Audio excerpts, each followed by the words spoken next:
episode 73. Hello, thanks for tuning in to another episode of Dogman Encounters Radio.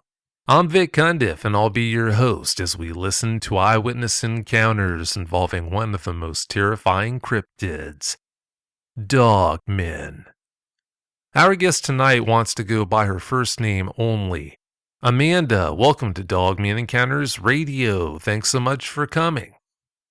Thanks for having me. It's great to be here. Amanda, please give us a brief bio on yourself.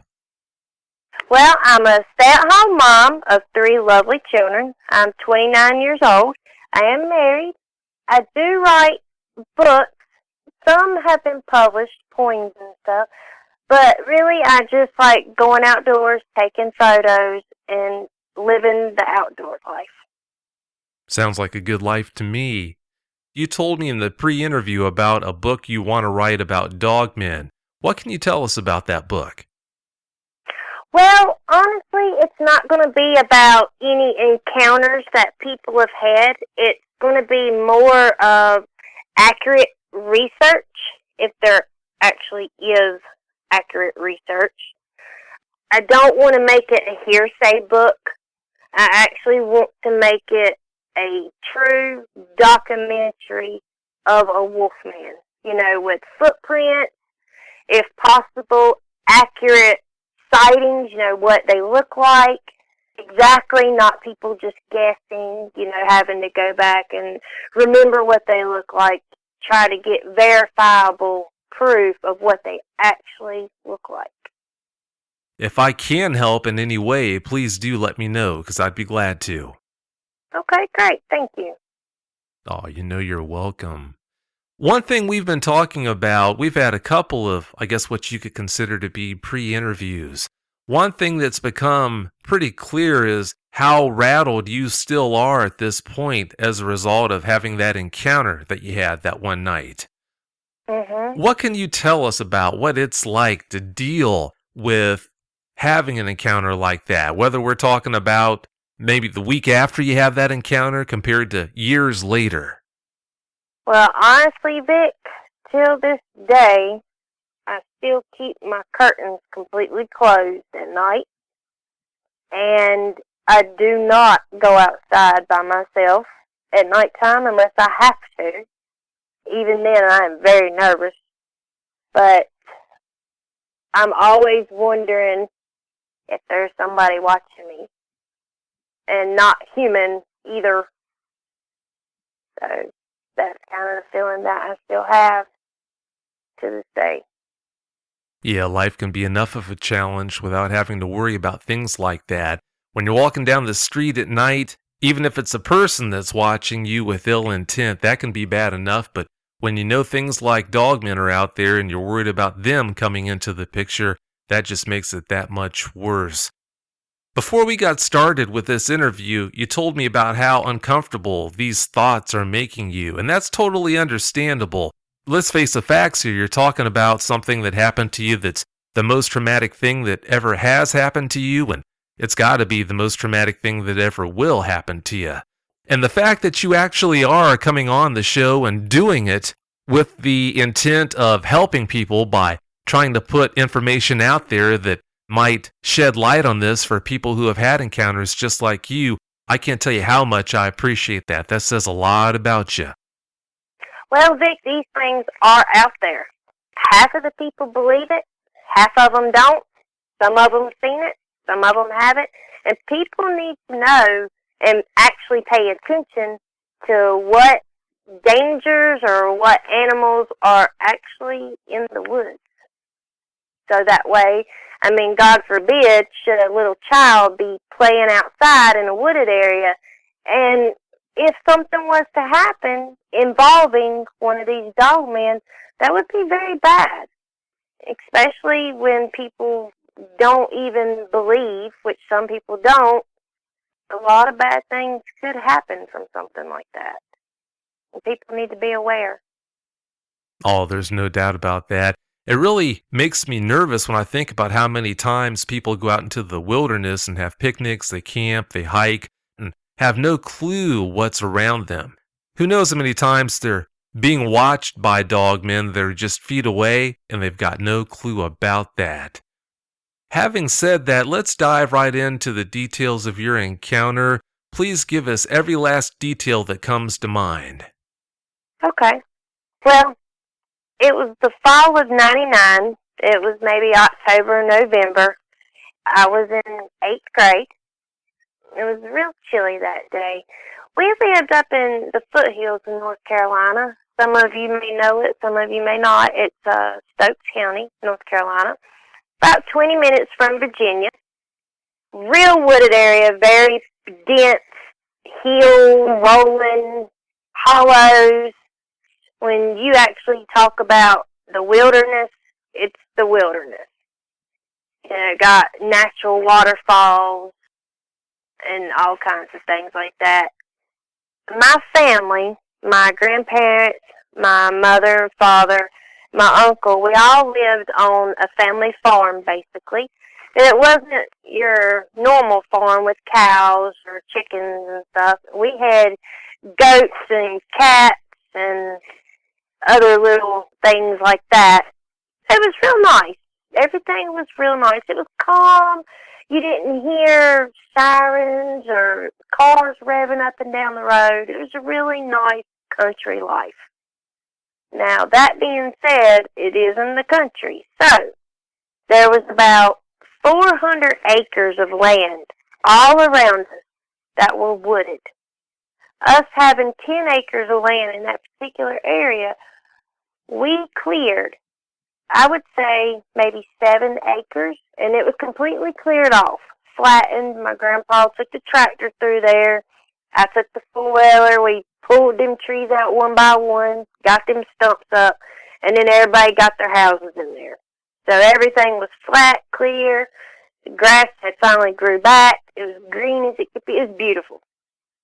Well, keep in mind, obviously, there's 400 acres of wood, so there is a wood line, a very major wood line. My house and my uncle's house was at the very front of the road. I would say, imagine a triangle. That was the shape of the land, with my grandmother's house being at the very back. And my house and my uncle's house being at the very front.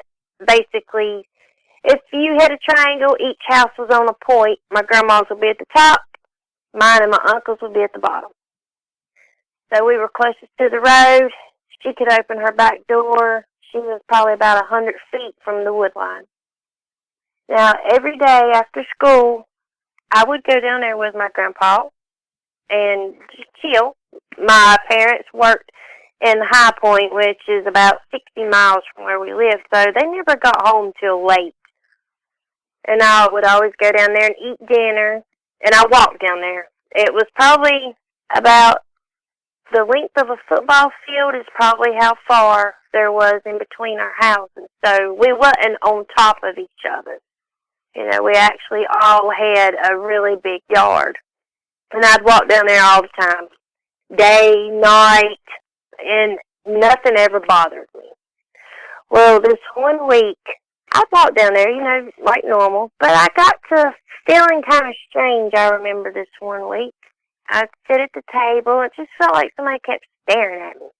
But there was nobody ever there. You know, nobody was looking at me. And I figured, well, you know, maybe my sisters are up at our house staring at the window, trying to see if they can see me or something. Maybe that's what it is. But nobody ever done anything. So one night, my parents were already home, and I went down to my grandma's. And I was sitting there talking to my grandpa, and I kept noticing there was a shadow running kind of, if it's nighttime, and you have a big light outside, and it's shining kind of on your house. When somebody walks up under it, you can kind of see movement in the light, so you can kind of tell that somebody or a dog or something is near the light. I kept seeing that type of image, but, you know, we have goats, dogs, cats. I figured it was just that, nothing out of the ordinary. I finished my supper, decided I was going to go home. So I walked out the door, and as soon as I walked out the door, I opened it up, And my grandma always had a bell on the chain to her door. She said so it was so she could hear people come in the door, which obviously there was no problem because it was very loud. And even though that bell was in my ear, and that was in my right ear, and on my left ear, I could hear this massive running and rustling in the leaves, like something or somebody was running through the leaves. And it sounded like it was a bear, because you can tell when something is small or something is heavy versus a squirrel versus a dog running in the woods. You can tell the difference of the sounds. And I walked out probably about 5 feet, and I still heard it. It's like it was run, stop, get quiet, and run a little bit again, rustle around, and I'm like, nope. So I went back in. I got scared. I didn't know what it was. Didn't have no idea. Thought maybe it was a bobcat, because we had bobcats up there. There's probably as many bobcats as there was house cats. And went back in the house, told my grandpa. He's like, there's nothing out there. Which me, I was kind of always a shaky person. I mean, I always walked in the dark. My parents and my sisters would hide behind buildings, jump out and scare the crap out of me. Instead of running forward, I would always jump 3 or 4 feet straight up in the air, which didn't do me no good if I was being attacked, to jump straight up instead of run. So I was always nervous because of them doing that to me. But I knew that it wasn't them out in the woods running around like that. That was just too much for it to be them. So like I said, I went back in, was telling my grandpa. He knew how it was. He knew what they were doing, and he's like, you know what? You want to go home? I'll walk out on the porch, watch you walk up, which he did that for me every now and then. I don't know if it was because I was nervous sometimes or if he just was watching over me to make sure something didn't happen. He did that a lot, actually, now that I think about it. I was a little nervous, so I sat down, and I stayed there for about another 30 minutes. Of course, it got later. It was already dark. It was October, November, so it was already getting dark at like 5:30, 6 o'clock. And this time it was about 8:30, 9 o'clock, so it was pitch black. I decided I was just going to go home again. So I told him, and he's like, okay, well, let's go. He always kept a shotgun in I guess it was a gun shelf type of rack. You see a lot of older people that have their gun in a rack that's on the wall, and he always kept it above the door. I never understood why, but I'm glad he did. I guess that's the best place to have it if you need it when you walk outside. You know, I opened the door and stood in the house for probably about 2 minutes to listen and see if I heard the rustling in the leaves again, because it wasn't that far from the house at all. I mean, it was not far. And my grandparents had a deck on the side of their house. I would always go out the side door. And their deck was probably, it was a really big deck. And the reason I tell you about this deck, you'll find out in a minute, but the deck was probably, I would say, about 20 feet wide and about 30 feet long. It was a really big deck, and we haven't yet put the guardrails up on it. You know, every deck now you have to have some type of railing on it. Well, we were still building it, so there wasn't no railings on it. It was just a perfect little deck with no railings and some steps off the side of the house. So I proceeded to walk off the side of the house, down the stairs, and I was walking through the driveway, which obviously was right there next to the steps. And I probably got, let's say I probably got 5, 10 feet in front of their house, away from the deck. All of a sudden, there was this gut-wrenching, god-awful growl, roar. I don't really know how to explain it. It was just horrific, loud. If you've ever heard kids bumping their radios going down the road and if you're right there, you feel the vibration vibrate in your guts and your heart and lungs and everything in your chest. You could actually feel that type of vibration in your chest, in your body.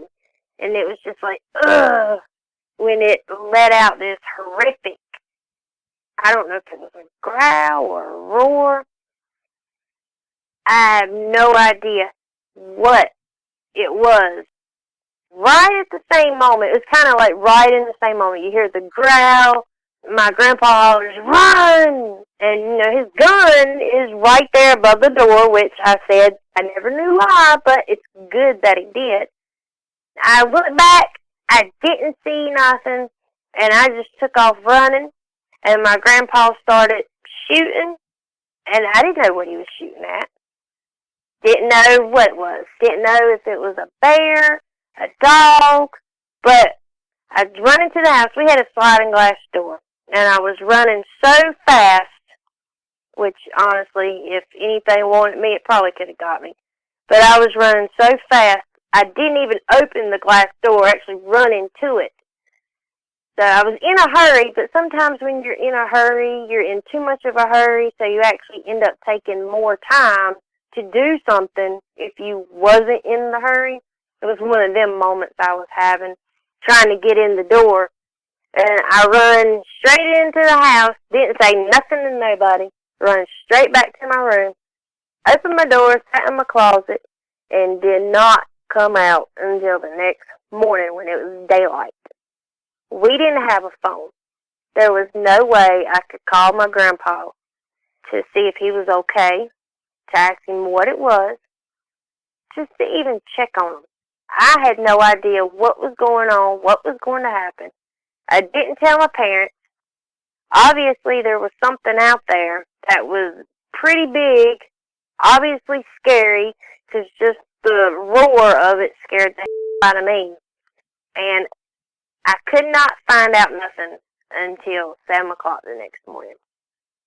That was the longest night of my life I have ever had. And I seriously doubt I'll ever have a night like that again, which I hope I don't. But the next morning, my mom always left at like 5 o'clock in the morning. And I was really nervous because I stayed up all night. I could not sleep. I was worried that whatever that was would come to my house. You know, we had a sliding glass door. Obviously, something, bears, or they have no problem breaking windows. So I'm sure whatever that was wouldn't have a problem. I didn't know if maybe it picked my scent up and maybe was going to follow me. And that worried me the most. That was the most troubled thought I had, that it picked my scent up and that it might be looking for me. So I sat in my closet. I heard my mother leave. She had one of them loud trucks. So I heard her leave. And I did open my door. And when I say I didn't come out all night, I didn't, but I actually came out probably 2 or 3 times to use the restroom. But I guarantee you nobody saw me come out. It was quick. But, yeah, I waited until she left. I did open the door and look and see what time it was, and it was 6 o'clock. And I remember thinking to myself, okay, just 1 hour to go. Well, it was time for school, so I was in my closet. So I just got dressed in my closet. And I actually went to school that day, which was very weird. I remember now I went to school that day, and I was very nervous, thinking, you know, what had happened. But the school was only like a mile down the road from my house. And the weirdest thing was, I remember leaving school early. I guess you could say I skipped class. But I had a good reason. That was a really good reason. I didn't tell anybody where I was going. And obviously it's a rural community. So I started walking down the road away from the school. And then I got to thinking to myself, I'm walking home. And this is all wooded area. And I'm walking home. What am I doing? And then I remember telling myself, well, it's daylight. If it's a bear or something, I can see it. But luckily, somebody ended up picking me up. It was one of my friend's dads or something. I told him I was just sick. I wanted to go home. So luckily that happened. Well, I told them just to drop me off at the house, and they did. So I went in, threw my stuff down. I remember staring at my grandparents' house. And I didn't see anything. I figured if something would have happened, there would have been cops, which I listened for the night before. I didn't hear anything. I decided I was going to go down there. I was really nervous about going down there. You just don't never know. So many things was crossing in my head. I didn't know if something had got him, drug him back in the house, still was in the house. You just don't never know. So I walked down there. It was the longest walk of my life, too. And I remember the blinds were open. I was trying to look in when I got closer. I seen my grandma walking around, acting like she was all normal and stuff. So I was like, okay, great. So I walked in. She said, hey. My grandpa was sitting in his chair, and he looked at me, and when he looked at me, he had the biggest eyes. I've never seen his eyes look the way they did. And we just locked eyes. We knew what we were getting ready to talk about. And he got up. He didn't even let me finish sitting down. He got up and motioned for me to come outside. And it had been raining a couple of days before that. And in our yard, there was all grass except for right around the porch where we had just built. Obviously, we had to dig a bunch of holes to put the footings in. And it was all red mud, too. So it was really muddy. He took me out to the porch, and he showed me some footprints. Now, these footprints were really odd. I've never seen any footprints, and I'm not a footprint expert either. But these footprints looked very weird, and I've Googled them in my older years and actually found some that resembled it, but I didn't take a picture. I should have. It was back in the day before cell phones become popular and the cameras weren't cheap. They were still using the 35 millimeter cameras that were like $100 with the film roll. So I didn't get a picture. I didn't get a cast, which I don't think I could have with it being muddy on the porch, because the footprints were actually across the porch, like it had jumped up on the porch, but just at the very corner of the porch.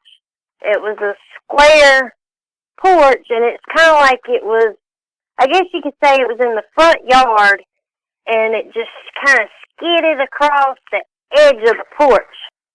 And I think there was like 3 to 5 footprints. I'm not really sure now. It's been that long ago. But that's how I say when I guess it just kind of strided over the edge of the porch right quick, that it didn't. It wasn't just walking. And they were very odd. There's a type of shoe, and I've actually got a couple. They're high heels that actually have a heel all the way down on them. That's probably maybe 2 or 3 inches wide. Well, women would know this, how they're fat in the front and very skinny in the middle and the back. If I could explain it, it would seem right, but it's hard for me to explain. But I have come to terms with somehow it looks somewhat kind of like shoes, but with claws, I guess, which I couldn't really tell how many claws. Obviously, it wasn't perfect. It was just a big clunk of mud that you can make up. But what was really distinctive to me on the footprints, it looks like all the weight was on the front. Like, I guess if you're kind of tiptoeing to your kitchen, you know how you're walking on the tip of your foot and you're putting the weight on the, I wish I knew the name of it. I should have Googled the name of that part of the foot. But it's the part right after the toes, that particular part. It's like all the weight was right there and on toes, not closer to the claws, but right in that area of the foot. That's where it looked like most of the weight was. So I was curious to how that particular animal was walking. And my grandpa was even talking about, when we were looking at it, he was talking about the weight distribution and how it could have made it. And I asked him, I looked up and asked him, did you see it? At first he didn't answer me, like I said. And then he just kind of was standing there. And I could tell by the way he was looking that he did, but he didn't really want to answer me. And I wasn't sure at first if it was because he was scared, he didn't believe it, he wasn't sure what it was he seen. I didn't know what was going through his head, honestly. I didn't ask. He just sit there and shook his head for a minute. I'm like, well, what was it? Was it a bear? And he's like, that's not a bear print. And I'm like, well, what kind of print is that? And he's like, it looked like a werewolf. And he just looked at me. And we stared at the prints. Not being into Dogman, actually at that time I had never heard of Dogman. You know, I had watched a couple werewolf movies. I think at that time American Werewolf in Paris had come out or something. I'm not really sure. You know, I had seen that. I don't think I had heard of Dogman or anything. Finally, I asked him again, and he calmly said, but he calmly said it, but it was in a way that he wasn't sure, and he didn't want to really say it, but he was like, it looked like a werewolf. I took a step back. I was like, a werewolf? Never heard of a werewolf running around. And like, we should have took a picture. I have no idea why we didn't take a picture. I know I didn't have a camera, but I'm sure my grandma did. I don't know why we didn't take a picture. I remember my grandpa sticking his foot up to it, and it was probably the size of his foot. You know, it wasn't nowhere near as fat as his foot was. Well, he had big boots on, and not cowboy boots, kind of like a steel-toe workman's boots. So they're real, you know, they're probably like 4 inches wide or something, or 5 or 6 inches wide. I'm not really sure on that. You know, he wore a size 12 at the time, and the footprint was not as big as his boot. And when I say big, I mean, if he was to step next to the print, his shoe would take up a lot more space, but I didn't see the animal. I just heard it. And if I had to put a face with what I seen, as some people would say, there are things better left unsaid. There's things probably better left unseen also. Because that's probably how bad it would be. I've never seen a man scared before. The man was scared. And he really believed, till the day he died, that he seen a werewolf. And I would be willing to bet my paycheck that he did. I was there. I didn't see it. If I did see it, I didn't realize I seen it because it was dark. There was a big light up in the sky. But at nighttime with them big lights, you can actually be looking at stuff and not even see it because of the shadows and this, that, and other. So if I did see it, I didn't realize that I did. And I guess I'm kind of glad that I didn't. But, I mean, just this little experience has shaken me up to the point that I am. You can imagine how I would be if I actually saw it. The bad thing about the incident was we had goats, and we bred them, sold them. My grandpa neutered them, which was very odd, but he did. And we actually had 2 goats out on that night of the incident that we were going to sell the next day. I mean, it takes a little while to catch these little suckers. They were very friendly. You could pet them. But when they knew that you were going to get them out, they would run from you. And we had them in about an acre lot fence. So they had plenty of room to run. And there was the males that had the horns, the billy goats, and they would run into you and knock you down. And it was just a big hassle trying to get these goats out. So we got them out the night before, and honestly, during the whole ruckus that particular night, I didn't even think about the goats. And then I remembered when I was standing there looking at them footprints, I was like, where's the goats at? And he just looked at me like, you don't want to see them. And we walked around to the other side of the house. My grandpa had got one off of the chain. He was still working on the other one. The odd thing about the other one was it was pulled so tight. I don't understand this, but the chain was pulled so tight into the woods, it looked like it broke its neck or suffocated it from its collar. And it was just weird because I would think something that sounded like that would have the strength to break a chain, but keep in mind this was an old man who had chains that was made back in the 1800s, and I'm not kidding when I say these chains weighed probably 100 pounds, so you can imagine how strong they would be. But I just don't understand why the chain didn't break. Or maybe it didn't try to break it. I guess it was just eating dinner right there.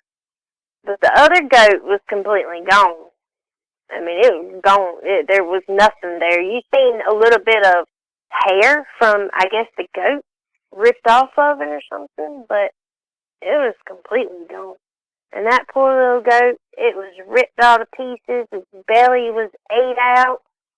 His tongue was gone. It looked horrible, and I felt so bad for it. And the other goats seemed very nervous. You can kind of tell when your animals are nervous around you. There was another goat out in the front yard, and he was still there. And he seemed very nervous.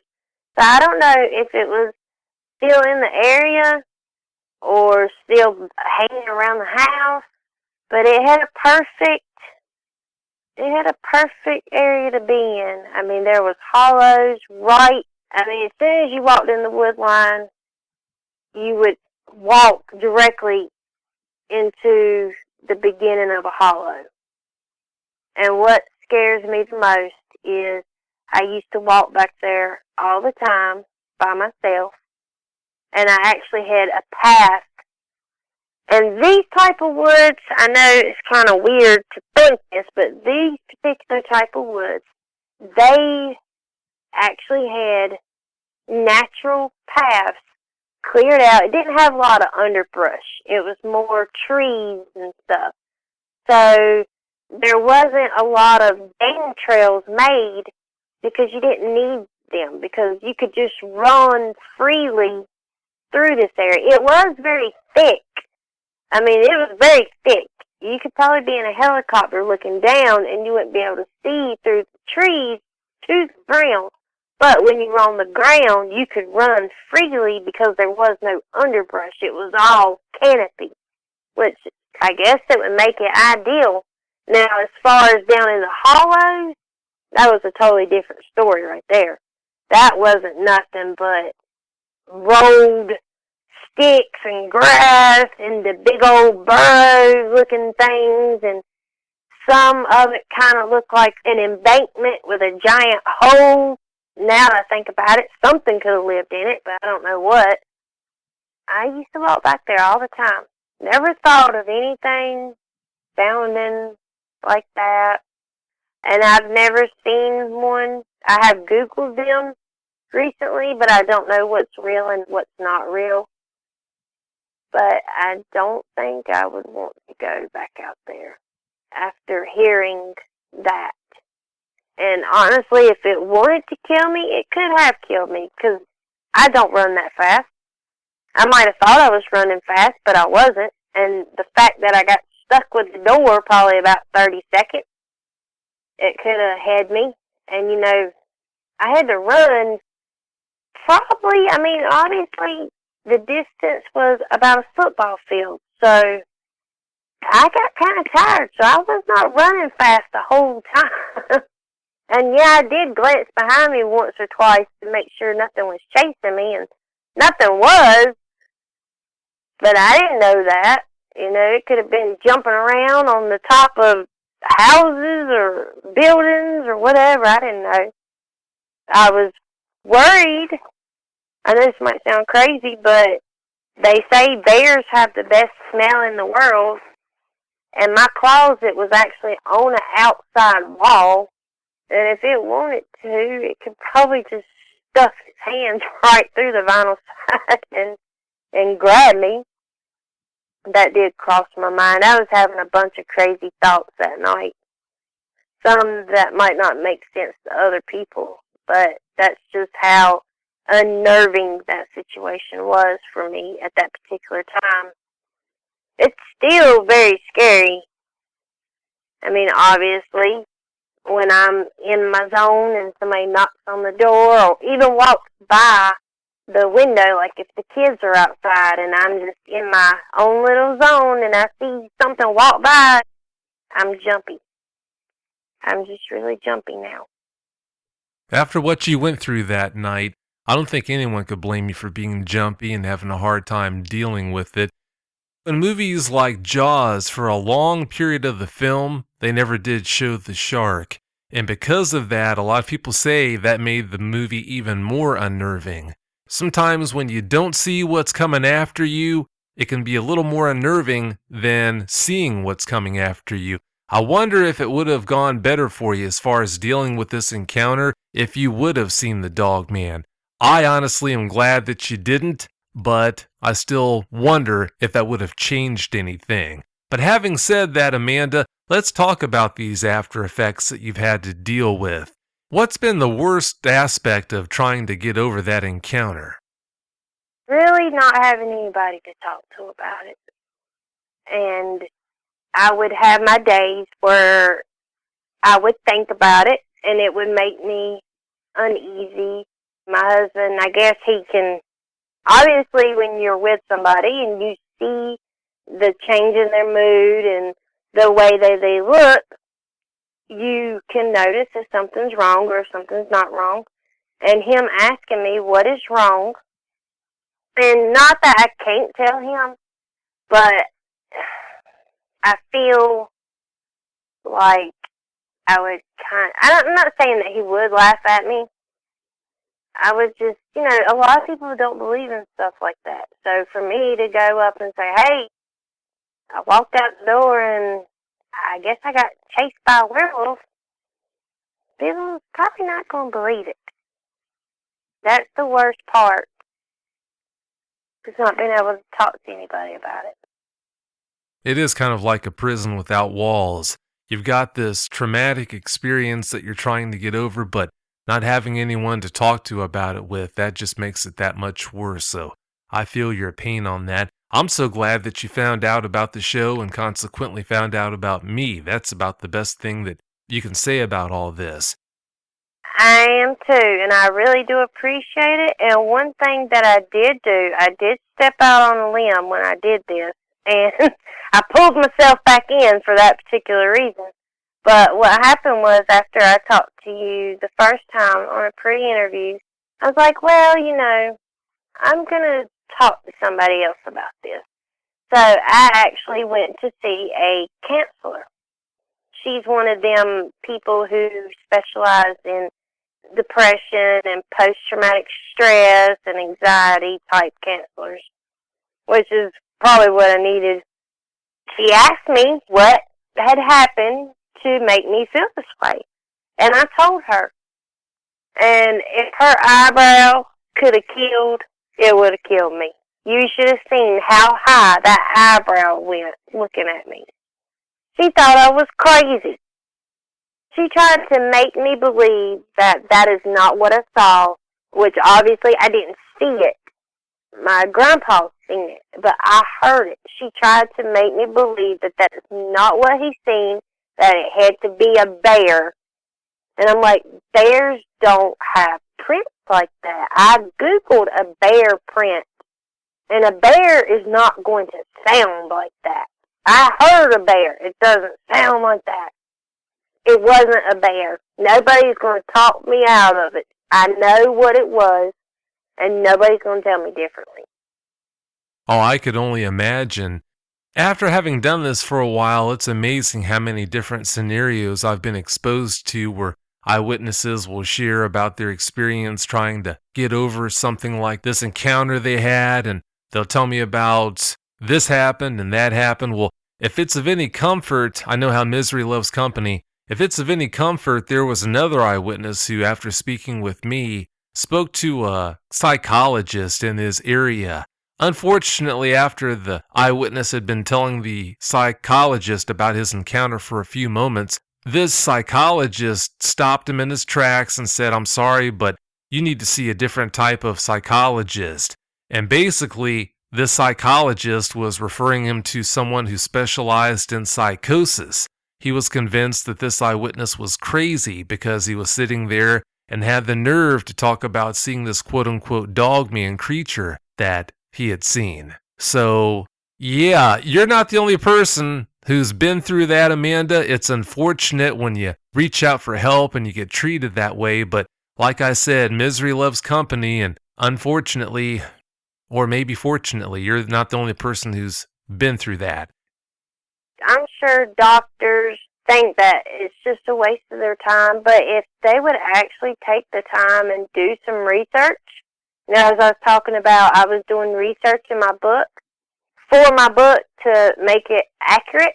What intrigued me the most was, at first when the incident happened, I wasn't sure, but my grandpa had no reason to lie to me. He had no reason at all to lie to me. I couldn't explain the print. I couldn't explain the roar, growl, whatever that was. I don't know what that was, honestly. I don't know if it was you're in the way of my food, or I'm going to eat you too, or I don't know. But it probably wasn't I'm going to eat you because it didn't ever eat me. In my research, there was a legend of a werewolf in a certain town. Honestly, I can't remember the name of it right now. But what intrigued me the most was the government ended up buying that land where there were so many Wolfman sightings and made it a protected sanctuary for animals. Now, why would the government, and I checked into the land and everything, it was worthless. It had no value. It had no copper, silver, gold. It didn't have nothing. It was just basically wooded, rolling hill area that was no use to anybody. It was landlocked and everything, and they put up a giant fence to keep people out of the area. So why would the government waste all that money and buy up that big area for protection for wildlife?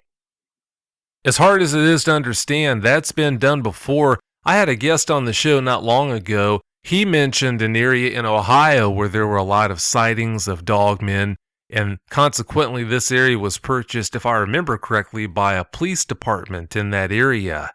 There have been other instances where a certain area's got a lot of dogman sightings or maybe a lot of Sasquatch sightings, and that area, that land will get bought up by the government, and next thing you know, it's off limits. So that situation you just mentioned, it's not isolated. That's happened before. That intrigues me the most.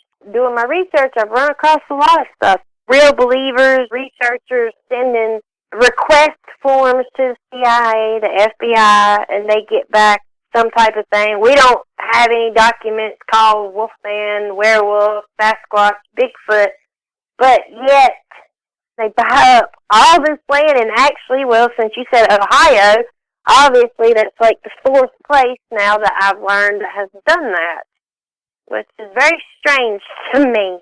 But it is what it is. Obviously, they're not going to tell us everything. I think If people can't believe other people, then they should do some research and check out particular things before they rule somebody's being crazy.